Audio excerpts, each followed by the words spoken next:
Right, here in Queensland, getting ready for the Sunshine Stars yearling sales, 22nd of February, and it's a massive weekend. I actually just did an interview with Dale Forbes, and he kindly reminded me too that it's the Ultimate Driver Series that same weekend. Noel Denning joins me here at Burwood Stud on another beautiful day. Hello, mate. Hey, Paul. Very, very well. Beautiful part of the world. It is, yeah. Must be a much kinder year on you this year. Great to see plenty of green grass and you know, some real positive signs for you this year. Yeah, we went through a bit of a dry run there month or two ago, but no, it's all came round again for us, so we had enough rain to keep us going. So it's been, and we're having a big season with the horses too, so yeah. Yeah, it's an amazing countryside here, isn't it? Oh, yeah. And that's why you can grow out such lovely horses. Yeah, they just grow. It's got all its own minerals, this land. Yeah. That's a good part of it. You don't have to really put much into it to get a good return. We'll touch on your draft in a minute. I have had a look at the colts. We want people to come here and have a look at it, but from an industry point of view, and actually also from outside of that, like how many mares in total do you foal down every year? This year we'll end up with over 140 this year. We'll be foaling down. Yeah, we've had a couple of little headaches, but yeah, 99.1%'s been really good. Yep. Yeah, and from the staff and the family's point of view, six to go, and Jonathan reliably tells me, he's Mozja, he's reliably told me you'd be finished well before Christmas. Yep, he can foal the last 6. On Christmas Day? I think I'll foal. No, I'll be away, I'll be going, I won't be here for Christmas. Good luck to you for that. How many of those are Standardbreds? Because you do others? Yeah, no, there's 125 of them would be Standardbreds. Wow, that's a huge commitment for the industry. Yeah, no, it's been an excellent year and a lot of support, and yeah, it's been good. Year on year, like that's consistent, like up? Yeah, 90% of them will stay. There's only a few that'll be going home that people have just sort of sent and for us to foal and maybe put back in foal and they take them home. Yeah, but the rest will be all staying. So there's going to be another 100 yearlings next year around the place, sort of thing. So we hear about foaling numbers being up, being down. Is that consistent? Are you? I would say we're just running on the average at the moment, sort of thing. Yeah, I don't think it'd be up that much. We've had a few probably. Owners would probably get another 1 or 2 mares. They've taken their young horses mares off the track, and they're breeding with extras. We've had a couple pull out completely, but they'll come back. It's as I keep on saying, it's a bit of a heartbreak game. They have them at home, and then they lose a foal or two, and they decide, well, no, we're not breeding. Then they say, oh, we'll send them up to us. Well, then we've got the headaches. But anyway, it's all right. It just goes around in cycles. Yeah. And you got 3 generations here, the history and that, you know. So you've seen this before. You see it come. Yeah. I still think that the breeding is getting stronger in Queensland because it's just the number of mares. I haven't really found out how many mares would have been even going to be covered this year, but like out of all the mares we got on farm, I think there's probably about 150, 160 mares there, and they're all being covered again. There's only probably half a dozen mares that people didn't breed with this year, sort of thing. So it's been good. Well done, Racing Queensland, and that, and with our Q-bred sort of thing, it is helping people breed, sort of thing. So I hope we never lose that sort of thing. And I don't know. Egmont, I asked Dale, I can't actually remember, but I'm going to say 50. They might be 60, they might be 40, but they're around that 50. So in 2 farms, that's terrific, and that's going to be so good for Queensland. Oh yeah. They'll be well over 300 bred in Queensland again this year, I think. Yeah, I'm pretty sure. And year on year, that's consistent, throwing you under the bus. Yeah. I think that's pretty consistent all the way. Yeah. You look after a heap of other people's horses as well, like that commitment that you have. Yeah. You get to see different horses coming along the line, different sidelines and that. Don't take this the wrong way, you're a little bit older in the tooth. Do you still enjoy seeing these new generational stallions coming through? I think it's good. I think it's good that we're breeding a little bit better all the time. Yeah, and you've seen that as well? Yes. Oh yeah. Yeah, like I only spoke to someone the other day and they were saying, they were in thoroughbreds, and they said, where are all them big-headed horses now? I said, we bred that out with over time. Yeah. Genetics has been good, sort of thing. So, and I think that's why we're getting faster horses too. It's just, you only got to look at the way Albion Park's been racing of late. We're getting faster and faster there. It's the track hadn't changed much, so it's got to be the horses. Yeah. So it does. And what you see it's not as if they're racing one fast quarter. They're all the quarters are fast quarters now, sort of thing. That's what makes the time so much better. So I like it. I actually love Queensland racing. I get a little bit bored with Victorian racing because we'll sit up and stack them up a little bit too much. And it's quite funny when you're driving. You know, I'm from that generation, the Barry Alfords and those that used to stack them and rack them and just sprint away. But as a person trying to sell the sport, it's boring. The thing about Queensland racing, I find anyway, I find it enjoyable watching, and and I'll say Leader Pete, but Grant, doesn't matter who it is, Trent, they go to the front and they make it a fair race and running. Do you enjoy it? Oh yeah, I think it's good. I think it's pretty exciting to see them horses come out and sort of go from woe to end, sort of thing, to lead, keep carving it out. Keep leading, and they've got to be tough horses. Because a lot of them other horses, we know they're tough horses and they get put up against it. So, you know, I think it's a great excitement to see that happen, sort of thing. I'll throw you another curveball before we get on to Burwood Stud. The Blacks Are Fake is on this Saturday night. People would have said, you know, he's a once in a lifetime horse, and for what he did, he is a once in a lifetime horse. I just came from Egmont. They got a little stallion there called Colt 31 that was just, like, I forget his record, it was through the roof.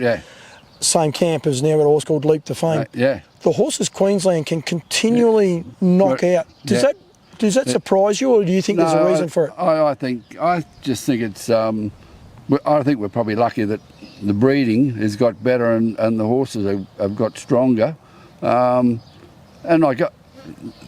All the horses aren't champions, but we've got those few that are outstanding horses, sort of thing. So maybe people would say they're freaks, but I think there's something. The genetics bred into them is good. And they continue to go. But I think the way they're reared as well. Like you got to admit this on the downs here in Queensland, it's just horse country, sort of thing. So it just you grow horses pretty easy here. And just for the record, I'm not just singling those three horses out, but it's just funny when you're watching the Blacks Are Fake and you think, well, we won't see another one of him, and bang, and then bang. But there's so many other good horses, free for all horses, and even horses like Pete and Chantel with Gus. And he keeps improving. That's right. It's awesome. That's great to see horses like Gus go to New Zealand and do that sort of thing. And I'm very pleased for Ross Patrick is one of our owners. We got a string of his horses there, and he's getting an elder man, but he just enjoys his racing that much, and it's good that he can still get it out of a horse, sort of thing. So I think, Ross, if you are watching this too, I think hats off to you, because we need people like him prepared to buy, but he also breeds. Is that lever up horse Basilicus, Bob? Is that one of his? It is, isn't it? So we need people like him, and if you're watching this and I haven't singled you out, don't take it personally, but we need these sorts of people everywhere. It's good to have. We are very lucky in this industry. We've got a lot of owners that are prepared to put back in, sort of thing. They'll put them in sales and all that, and I can't blame them for buying them back, because they've put a lot of money into breeding that horse. People say they're buybacks, but they're not really buybacks. They've got a horse there that they think's worth something, so they put their price on it. If it doesn't make it, it goes home. If it makes the money, they'll sell it. I know they'll all sell if they can get their money, sort of thing. It's actually a good time to get the message out there, because with your Q-bred bonuses, and if they're bred here, you're Q-bred for life. You got the Sunshine Stars. We saw them racing the other day for 125 and 100,000, and that's only for the Sunshine Stars. They can then go into the Nutrien Race Series, which is over $1 million in prize money, depending on what age you are. So the earnability of these horses in Queensland, people might think they're coming up here to buy a cheaper horse, but what they can actually earn, what a horse can physically earn up here in Queensland is amazing, isn't it? That's right. It pays to get on and buy it and break it in and get it going, so you're up there early for them 2-year-old races, because there's a lot of money out there to be grabbed, sort of thing. And you don't have to keep pushing them to get it, because if you get a young horse going and he picks up his first bonus and prize money, he picked up 20,000, he can go out and have a break. But anyway, we'll just see how the ratings system's all changing, and see if you watched me show the other night. That's a whole minefield. They're still they're still messaging on that, and they will continue to. But I do think it's important, because I'm a big believer that a bonus if you like, a bonus is technically that. So whoever buys them has that opportunity of that bonus on top. Yeah. But conversely to that, here in Queensland, you have your bonus, but then you have all these other richer race series as well. So people need to be aware of you're buying into a very strong economical area, if you like, of harness racing. It's just like a series that just keeps on going on, sort of thing. So you can, a young horse can earn a lot of money in a couple of years, sort of thing, and that's where most of these people are trying to do all this. They try to breed to the best and get their youngsters going, or buy a youngster that's bred very well and prepared to put some money in to get it there. Yeah, and anyone looking at these catalogues, what's there? One mare in here, she's 11 foals, 10 winners. Yeah, of racing age. Is that am I right? The Fine Fake Cash. Yeah. Well, she's got 13 runners and 13 winners. And a couple more on the ground. She's one of our oldest mares. She's 25-year-old, and she's had 13. She's had 15 foals altogether, but she's had 13 foals here on Burwood itself. And so she's going very good. And she probably looks like a 20-year-old mare. She's not poor, or I think she's just a good doer all the time and makes good foals. So you know she's going to produce winners still on. It is actually exciting, and I think that's one thing we need to keep getting out this message for Queensland, because it is important. I mean, you guys are, probably, I don't know if you're full. I don't know whether you keep your doors open all year round or how that part works, but I mean, you're supporting 3 generations of the Denning family and continuing it. And we need people like you guys because I don't know what would happen if you guys weren't breeding. I think it'd be a shame. I don't think the industry would be where it is if it wasn't for us. I'm not trying to sky it or anything, but just we've stuck by it all, and we're pleased that we have. We've been Chris and I have been 40-odd years, 45 years in the industry, sort of thing, and built it up from a couple of horses, and now we've got 300 horses on farm all year round. And it's just stuff. It gets a bit crazy at times, I can tell you. But people want to know what it's like. It's very similar. If my Kiwi viewers are watching, very similar to what Woodlands and Alabar do. Even Brecken Farms breed large numbers of horses. Give them there for people the opportunity to buy those horses and then race them and keep the racing pool going, because we need it. Because if everyone just bred what they wanted for themselves, we'd be in trouble. Yeah, that's right. We've got to have it open. So we've got to keep having sales, because people say, oh, well, you could probably do away with sales. I said, you've got to have sales because there's so much comes out of it, sort of thing. Okay, so another question that comes up sometimes. Do we have too many sales? People say. Do you have too many sales here in Queensland? No, I'm afraid. People keep on telling me we should combine them all, but I've probably gone off a little bit, because the way I look at it, we've got enough horses in each sale. It's saleable. They're all saleable horses. You've got enough buyers to come.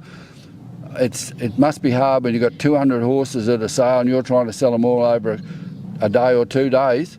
It's very hard to get enough people there to buy all them horses, sort of thing. And so there's a fair few disappointed vendors at the end of the day, sort of thing. So I think in this situation, and the money that's up front to grab, God, when you've got 68 horses in a sale and there's 125,000 there to be taken straight up, I said you should be quite happy to open your pocket up a bit and buy it, spend a bit more, sort of thing. Well, and it's a cool way of thinking about it, because if you have the first sale, which this one actually, this one is, this will be the first. It's the first. It's the second.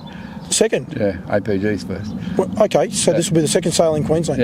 Yeah. So you can go to the first sale. Yeah. You can say, rightio, okay, I'll wait for the second one. Yeah. By the time you get halfway through the second one, you say, I'll wait for the third one, Redcliffe, and then you think, so it gives people a different thought process. You go to that first sale, you think, I'm going to get in early. Which you might. Yeah, that's right. You might pay overs, you might pay unders. So I suppose it gives it that. But the way I look at it, Paul, like that, we've got our certain people sometimes go to one sale. One might like the first sale and the next the Sunshine Stars sale. That we get people there that probably don't go to the other sales. I think.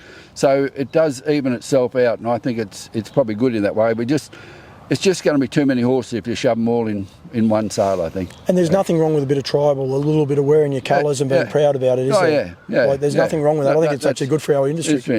It sort of keeps everybody out and going, sort of thing, for it. And I just That's just my ideas anyway. So because there won't be if you put it all into one, you'll probably miss out on some money somewhere because there won't be enough money to go around, I don't think.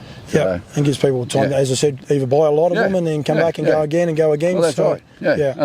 And that's the whole idea, trying to get we need to try and get the younger trainers there to the sales so they can buy, and then they've got time to syndicate. If they can syndicate a couple of the horses out they buy, they can reload, go again. Yeah, go back to the next one, and they're organised. And if they know they're coming up, well, they usually find the buyers to be there, sort of thing. So,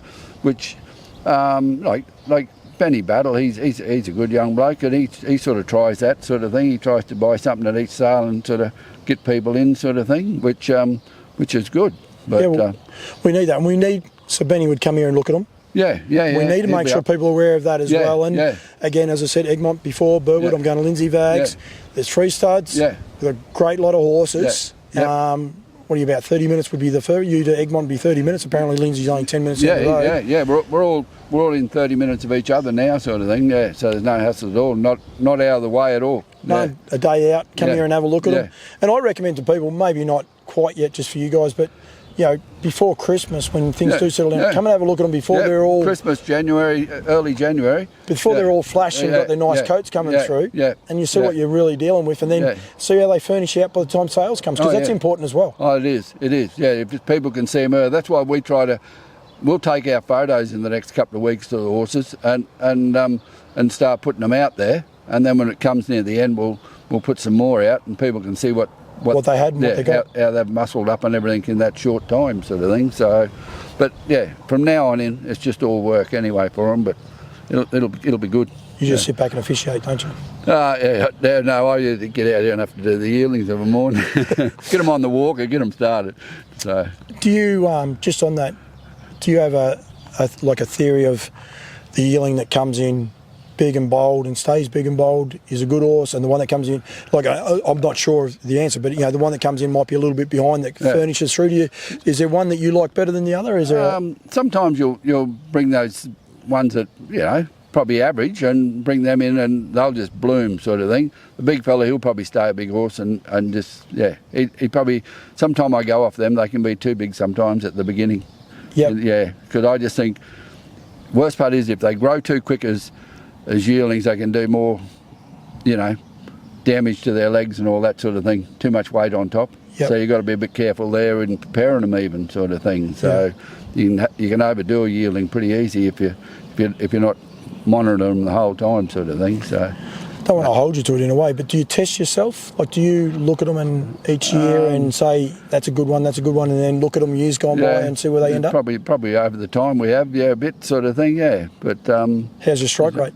I think I'm pretty good at picking them, sort of thing. Yeah. You're going to get a lot more people asking you at the sales, that's for sure. If that's the case, I don't mind. I've got my ideas, and everybody's got a few different ideas, and honestly, I'm one of them. I always say you can always learn from somebody else, and I listen to everybody and take it all in, because I still think none of us are perfect, and so if you keep listening to people, you'll learn more as you go along in life, no matter how old you get. So. No, and I'm very lucky. I get to talk to so many people like yourself everywhere and learn from them, and I encourage especially the younger people to get out. Something I never did when I was a trainer and trainer only. I would never have thought to go out and see these horses. And have 5 minutes with you, because sale day you won't have 5 minutes. No. And they're only there for they come along and you haven't got time to point out the good parts of these horses, sort of thing. There's points that you could say to them, well, this is good about this horse and that sort of thing, in conformation wise, and even pedigrees. Like we're all different in what we believe in, sort of thing. And that, that's everybody's privilege, sort of thing. And if we were all great, there'd be champions out there everywhere, but we're not. So it all comes down to the point whether it's got a big heart or not at the end of the day. Exactly. And there's a couple in here that the stallions are bred to the mares because of the cross. And we're not going to single them out, but it's actually the cross is how that has worked. I just have a bit of an idea, and you know, I'm probably old school a bit. You like to see the cam fella somewhere in it along the line, and different crosses, and a double cross here and there, and I think that's good sort of thing. But, what's your most unique thing you like to see? What's your quirkiest thing you like to see? Well, I probably get in trouble sometimes because it's a bit too close, but I just like a good male line on the top and a good female line on the bottom sort of thing, and that can sort of be 2B3 cross or something sort of as thing. As close as you can get, like. Yeah. I don't think it doesn't any harm. Some people say it's too close, but yeah, we got one there for next year's sale. It's we'd probably call it inbreeding, but anyway, it's came out looking excellent. It's only inbred if it can't run. That's right. If it can run, it's beautifully bred, isn't it? That's right. Yeah, we'll take credit to that one. Better not say too much. Yeah. One thing before I do go, Warwick. I looked on the meeting calendar and I saw Warwick are down there, back to grass track racing, the once a year. Yep. You guys, for starters, and I should have asked you before we started this, the group that are racing. Yeah, Darling Downs Harness Club. Pushing as hard as you can to keep getting more and more meetings. Yep, we are. Yeah, so we had one at Gatton this year already, and then we're doing the one at Warwick. Sorry. So you've had, this will be your second one. Second one. Oh, well done. Yeah, we're going. Yeah, 2 a year we're trying for. Yep. And then we're hoping to have one in February in Toowoomba, but it's just not going to organise that where we want it. Is not organised yet. We are hoping we may get back to Clifford Park, where there's an inside track there, a harness track that we've raced on for years and years ago. So forgive my ignorance, Clifford Park is Toowoomba racetrack. Gallop, Toowoomba Gallop track. And so the Gallops are on board with us at the moment sort of thing, and they're hoping we might. We're just waiting to see what the review that's coming, racing review coming through is going to do for us, whether they're going to support us or not. So I like this. That'll be a grit track racing, like this are Kiwi terms. It won't be grass track. It'll be grit. No, not a grass track. It'll be grit. Yeah, all weather. Yeah, all weather. Yeah. We're going to we can get crusher dust put on it, and we've our president Michael. He's done a bit of shopping around and worked out a price, and it's very cheap for a couple of $100,000. We can do a whole track up, and it'll need a full resurfacing sort of thing. And so we're hoping that can go ahead. The Turf Club would probably run the meeting, but we'd still have the recognition of it sort of thing. So that's so good for our industry. Yeah, full stop. Yeah. So we are hoping, we would like in the long run to get maybe 50 meetings a year there, but that we've got to walk before we can run sort of thing, and it's taken a little bit to get this going sort of thing. But we're very lucky that our Darling Downs Club, over 2 years, started off with 10 grand. We've got about 60 grand in the kitty already sort of thing, and that's just through our couple of race days and support from people and everything, and a couple of stallion auctions that we had along the way, and it's brought some money in. So, and we're a pretty tight little group, and it's plenty of people there that want to do it sort of thing. They're not big owners, but they're all in it to give it a go. I think it's awesome. Yeah, but if we just sort of probably need another track, and we've got a lot of support from the trainers too. And Toowoomba's not far up the highway from this side of Brisbane anyway, sort of thing, like Marburg and all. It's an easy drive though. Yeah, very easy drive. Yeah. So we've got a lot of trainers on this side on the western side of Brisbane. So it's it would be great if we could get it going. But so we were hoping to have a race meeting at Warwick on the 14th of this month. It's 50-50 at the minute? It's 50-50 because just they had a bad storm come through and wind and hail, and it knocked a lot of their buildings around. We won't know for another day or so whether it's a goer for sure, but we hope we can. All we want to do is be able to race on the track, that's all. Yeah, and that's on grass? It's on grass, yep. And we've had meetings there before and they go really well. Yep. Great support. the trainers support us very well up this way, sort of thing. So my Kiwi friends, they race on the grass every weekend. Yeah. Their biggest turnovers, betting turnovers. It's pretty awesome. You watch it on the grass tracks over there, and you think, why can't we do it here all the time? Sort Was of it thing. Chloe Butler had a huge? Did she drive 4 or something? Earlier this year, must have That's been. right. Yeah, she did too. So, Chloe, how are you? So That's all good. Back to Clifford Park for a sec. Do you race? Will you be racing normal way? Yep. Oh, you will. Yep. The track will be so you can race it normal way. Normal way. Yeah. I was in the back of my mind. I was thinking. I was actually excited about racing the wrong way. Back way. No, so it'll fit in. Yeah. Yeah. Well, that is very exciting. Yeah. So So potentially, how far off is that? Well, just wait. The racing review should have been out a couple of months ago, really. But anyway, there's been a few little legal hookups in it, sort of thing. So it probably won't be now till January sometime. So once it comes out, we'll know if there's money out there for harness racing, which they're sort of saying we should get some money this time out of it, sort of thing. So and with having the Toowoomba Turf Club on board as well, I think with them pushing a bit, we'll get it going, because it's just to have something on more there on the track. And I think Toowoomba's a great opening. Now I can't even think off the top of my head how many people are in Toowoomba now, but it just keeps growing the whole time. Yeah, it's massive, isn't it? Yeah. And there needs more entertainment, and that's what my push is with the pollies and all that. I just say, well, there's more to come along for Toowoomba, sort of thing. If you've got race meetings, we've proven we can prove it and had more. So yeah. So I reckon it's awesome. This conversation, I wasn't sure where it was going to go. We were going to be talking foals and yearlings, but no, we covered a lot more territory, which I actually enjoy. I think it's good. I mean, we want to sell the sales, we want to sell the horses, but we need to sell this industry. And if we've got more racing, that means there's an opening for more horses. More horses at sales. And people will follow, and so I'm sure we're going to get more owners into racing if we've got another race meeting on. Like places like Marburg, they do an excellent job down there. Yeah, I was down there for their big trot day. I think it was awesome. Yeah, and that's great that they're trying to promote it the way they do it, sort of thing, and they're doing very well. So the small areas can get more people in, sort of thing. So yeah, that dog loved you. If the camera was down low enough, you'd see quite a funny sight. Noel, thank you. Yeah, love this chat. Random. You're selling him through the Sunshine Stars the 22nd of February.